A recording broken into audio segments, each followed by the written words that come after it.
Del otro lado del teléfono estará el amigo y compañero Jorge Rayid en Buenos Aires. Buenas tardes, Jorge. Sonny Martínez, Carmen Reule y el resto del equipo te saludamos desde aquí, desde Bariloche. ¿Cómo le va, queridos compañeros? ¿Cómo están ustedes? ¿Qué cuenta? Buenas tardes. Quería reflexionar un poco contigo, aprovecharte en este tiempo para arrancar pensando un poquito el hecho político del día de ayer acontecido en la ciudad de Porto Alegre, en Brasil, la confirmación de la condena de primera instancia al compañero Lula da Silva. Bueno, esa es la foto, no es la película. La película es mucho más larga. Vamos a decir que se inicia con Zelaya en Honduras, disparado del poder en pijamas, y con un proceso fraudulento después que hasta el día de hoy tiene al pueblo hondureño y en la calle ante el fraude escandaloso que ha tenido que hacer el imperio en ese país después de las elecciones que perdió su propio candidato, aquel que reemplazó a Zelaya. La película sigue con Lugo, cuando con un golpe institucional, en menos de 24 horas el Parlamento lo destituye sin derecho a defensa. Sigue además con la destitución de Dilma Rousseff en forma escandalosa, sin pruebas, sin conflicto de intereses, sin corrupción, pero eyectada del poder por las fuerzas del poder hegemónico económico y mediático. Y sigue también en ese tiempo con los 6 años de agravio, denigración, manifestaciones producidas en contra de Cristina Kirchner en la Argentina, y con un aparato mediático y financiero que de golpe del dólar a golpes mediáticos iba produciendo un desgaste en medio de una crisis internacional fenomenal. O sea que si a esto le agregamos la muerte de Chávez y el ascenso de Maduro, que desde el primer día fue cuestionado, y hoy la oposición democrática, entre comillas, ataca y mata a militantes chavistas quemándolo en las calles y ataca con armas de fuego y ametralladoras y AK-47, vemos que el conflicto sigue pese a que Maduro lleva 3 elecciones consecutivas y acaba de llamar a una elección presidencial. Entonces lo de Lula se transforma en un elemento imprescindible para el imperialismo, por ser una pieza clave que está liderando las intenciones de voto en el gigante brasilero, que el imperialismo ha elegido como socio en su plan de desarrollo y diseño estratégico para América Latina, y donde Argentina debe cumplir un rol de gendarme. Para eso se está armando, tanto en armas represivas como en defensivas, y por eso la primera expresión que tiene nuestro vergonzoso presidente en Rusia es reclamarle a Putin por Venezuela, que hace el trabajo sucio del imperio, es el mayordomo del imperio, es el mensajero del imperio, es el cipayo nuestro que hoy responde al colonialismo, tanto cultural como económico, que domina la Argentina. Entonces, esto está sucediendo y lo reafirma después en Davos, que es un foro de ricos para ricos, es un foro donde se decide la suerte del mundo de la macroeconomía, en donde, para vergüenza ajena nuestra, el señor presidente expresa que los argentinos descendemos todos de europeos, a lo cual yo le acabo de contestar en un tuit que acabo de hacer en este momento a él, que su ignorancia, digamos, me conmueve, digamos, por lo profunda, ¿no? Y como soy médico, las ignorancias profundas me conmueven porque no sé si son patológicas o de vagancia. Entonces debo asumir de que no sabe que el 60% de los hombres y mujeres de nuestro país tiene sangre criolla en sus genes, que el 20% tenemos sangre negra en nuestros genes, todos, el 20% de los argentinos, que la mitad de los inmigrantes nuestros son compatriotas latinoamericanos, negritos y del sur, acá, americanos profundos,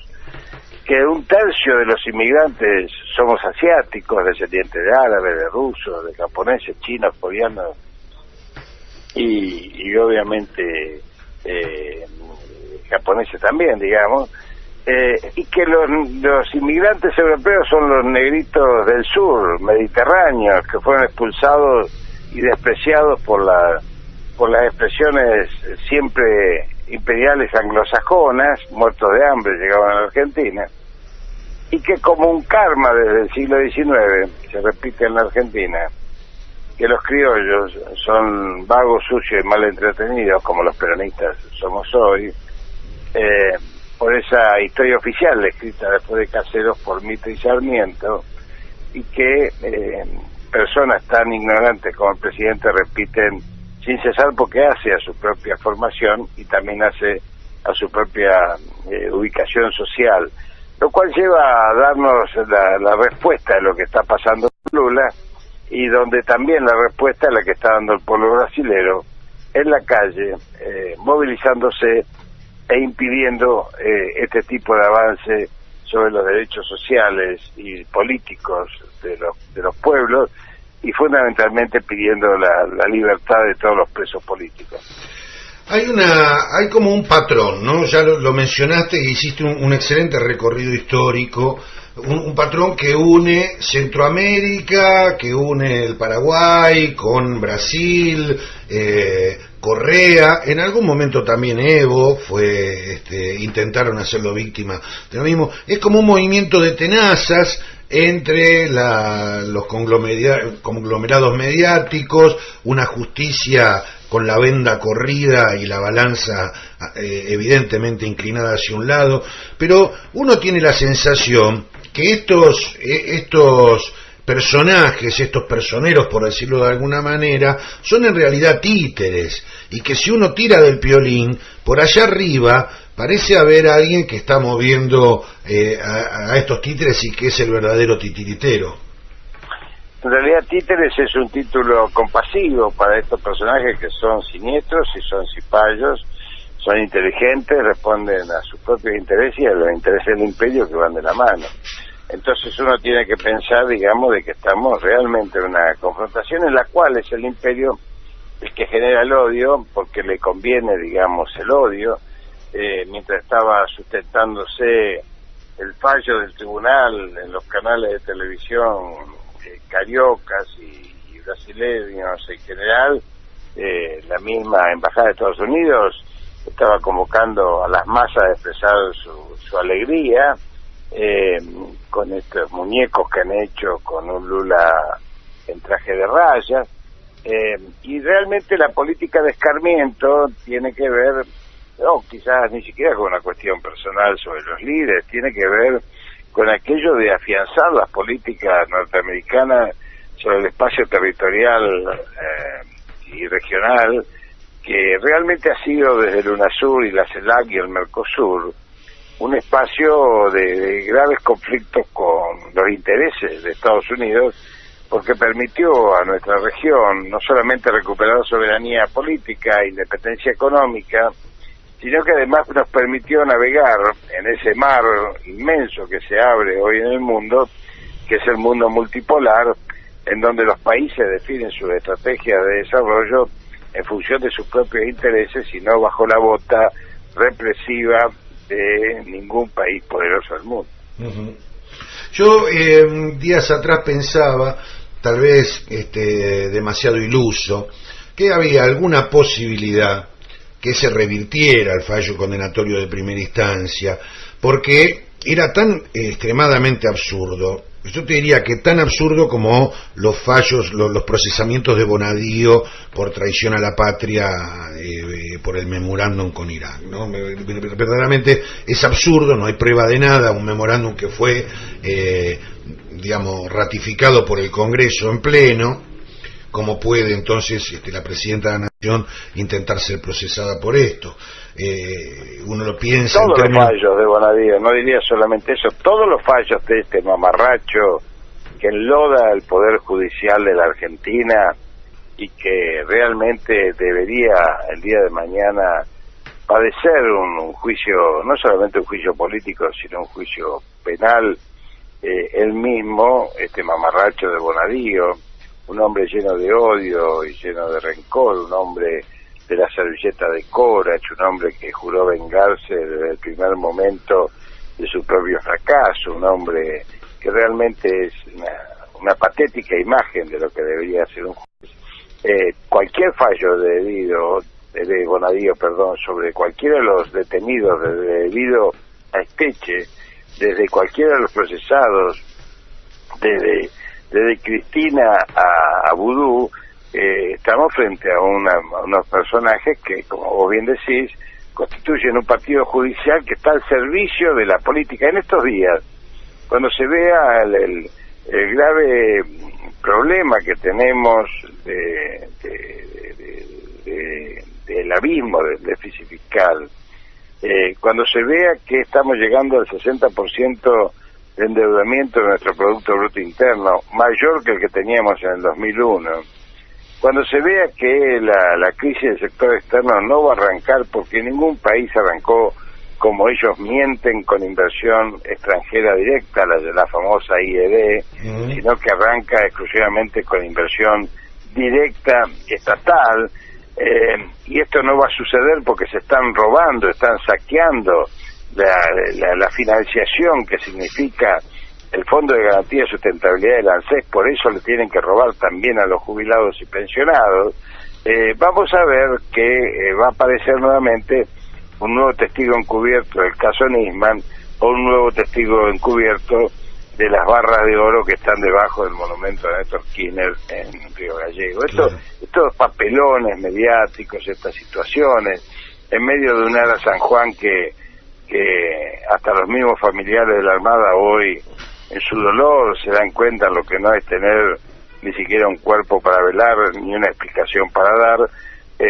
están dando muestra de un gobierno que, si bien tiene legitimidad democrática de origen, ha perdido esa legitimidad en la ilegalidad de gestión que ha llevado a arrasar, como en el mega decreto, todas las instituciones democráticas y los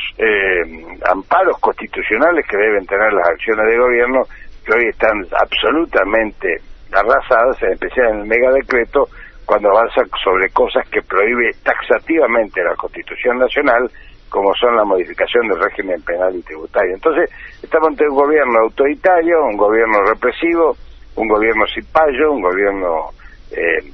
colonial, digamos, que ascribe a las políticas del coloniaje imperial, y frente a eso, la única posibilidad del pueblo, como bien dice Zaffaroni,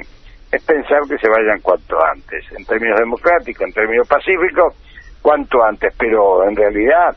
prevé un año 2018 de alta conflictividad social, con el pueblo en la calle luchando por sus derechos. Sí,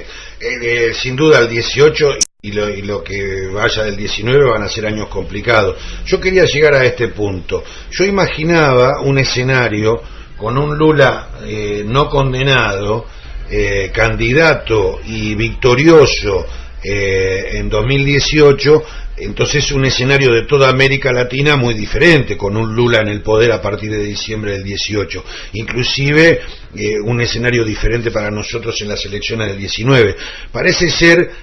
una intención acérrima del imperio impedir este tipo de cuestiones, ¿no? Que líderes como Lula o como Cristina puedan retornar al poder. En realidad, si vos esperabas eso es un pensamiento ingenuo. Sí. Yo te recomiendo desayunar con biberón, digamos, para poder darle paso a ese pensamiento, porque en realidad el imperio mata, el neoliberalismo mata en función de sus intereses. Lo ha denunciado el Papa Francisco. Están combatiendo al Papa Francisco porque denuncia el capitalismo salvaje, están combatiendo todo aquello que se le opone, y hoy están provocando un conflicto a nivel internacional. Y vos sabés que yo siempre insisto en que hay que conocer la política internacional para poder moverse hoy, porque cualquier formulación de equilibrio macroeconómico financiero que haga hoy el gobierno nacional pende de un hilo de una crisis fenomenal que se viene en el mundo. Si se llega a mover un dedo Turquía, por ejemplo, de la OTAN, o avanza sobre Siria combatiendo a las tropas que apoyan a los kurdos de Estados Unidos, y Rusia y China deciden meterse. Esto es lo que está denunciando el Papa como la Tercera Guerra Mundial y el peligro que pende sobre ella, y esto, ante una situación de ese tipo, bueno, se acaban los mercados financieros, y hay un momento en que los mercados no van a prestar más a la Argentina, cuando la imposibilidad de repago de ese endeudamiento se vuelva imposible. Todo esto está sucediendo en tiempo real. Hay gente que todavía no lo ve, hay gente que todavía tarda en darse cuenta que todo el terror que le han instalado de la pesada herencia, de las metas de inflación, de los vagos y los ñoquis, y de aquello que tenía que ver con una supuesta mantra protectora virginal que venía a gobernar la Argentina para limpiarla de impurezas, es la misma mantra protectora que degolló cientos de miles de argentinos en el siglo XIX en nombre de la decencia, la democracia y la libertad, y que bombardeó Plaza de Mayo en el 55, y que va a seguir matando porque no tienen ningún escrúpulo, no tienen pudor,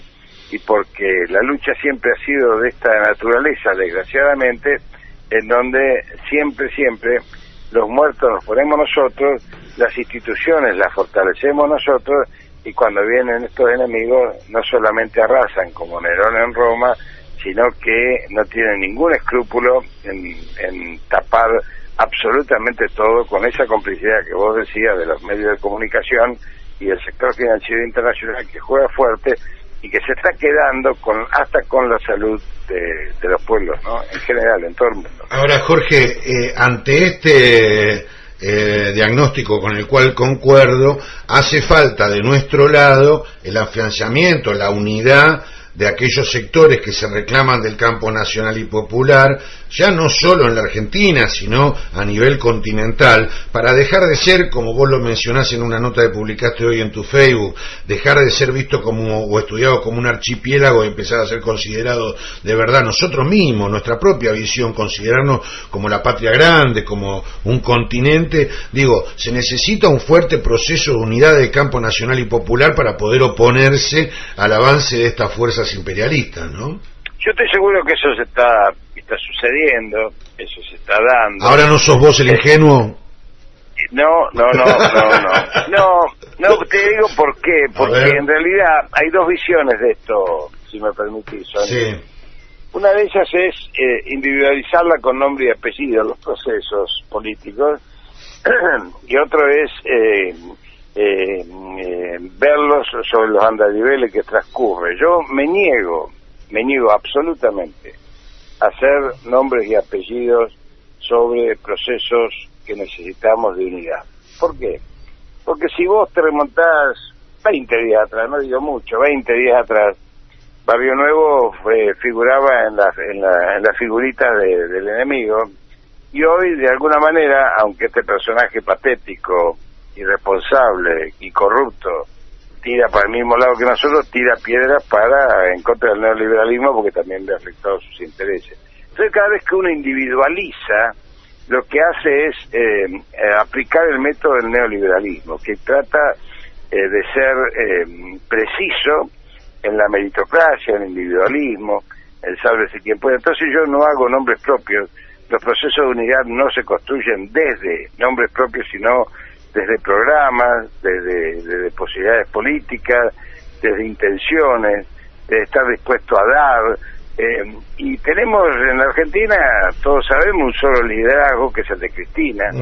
que aunque no totaliza, es un liderazgo, pero no totaliza, por lo cual implica que ni siquiera deberíamos nombrarla a ella para no desgastar ese liderazgo, y tenemos que saber de que tenemos que transcurrir un proceso donde el campo nacional y popular acumule la mayor cantidad de fuerza política para enfrentar el neoliberalismo, como lo vamos a enfrentar en el mega decreto, en las cámaras, forjando unidades con sectores que hasta ayer para nosotros no nos dábamos ni la mano, pero que hoy nos vamos a dar la mano para derogar ese megaproyecto o para reinstalar la discusión de la reforma previsional, porque estos son los elementos que le hacen bien a nuestro pueblo, no aquellos que gratifican nuestro ego y nuestra posibilidad de decir nosotros teníamos razón. No es una pulseada entre los buenos y los malos, es una pulseada entre valores que mantienen alto el peronismo para poder reconstruir la patria, entendida como tal, con las tres banderas, luchando contra el capitalismo salvaje, contra el capitalismo,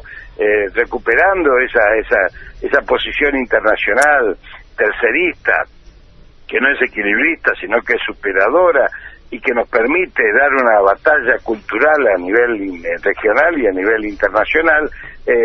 porque tenemos un enemigo, y ese enemigo en plena guerra no se pregunta quién está en la trinchera al lado mío. El que está en la trinchera al lado mío tirando hacia el mismo lado, ese es parte de esta lucha, y si yo le pongo nombre y apellido, estoy etiquetando a las personas, te estoy sacando su prontuario, y yo te puedo asegurar de que en esta Argentina de hoy,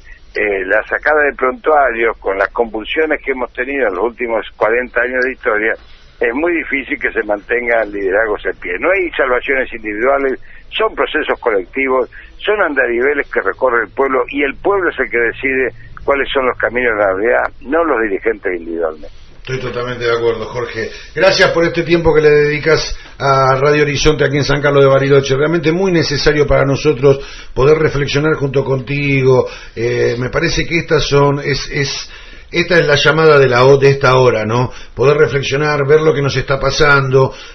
analizar la realidad, poder tener un buen diagnóstico y actuar en consecuencia. Sí, pero yo les pido, por favor, que tengan pensamiento crítico. No todo lo que yo digo No, por supuesto que no. Es una verdad revelada, es simplemente una elaboración, un pensamiento de alguien que está militando,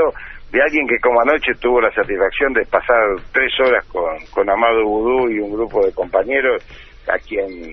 para tomarnos un vino juntos y brindar por su liberación, pero además brindar por seguir la lucha por liberar a nuestros compañeros detenidos, desde Milagro Salas hasta el último compañero, porque en realidad lo que yo les pido a todo el mundo es que nadie piense que porque a él le pasó, porque sí, porque algo se habrá llevado, no es que no vienen por todos nosotros, más allá de aquellos casos que indudablemente pueden ser corruptos, que nosotros también juzgamos con severidad, pero con el código en la mano, y no con la venganza en la mano, no con la operación política en la mano, no justamente con la proscripción en la mano, como juega el enemigo. Muchas gracias, Jorge, te mandamos un abrazo muy grande desde acá. Gracias. Que siga muy bien, un saludo a Carmen. Chau, chau.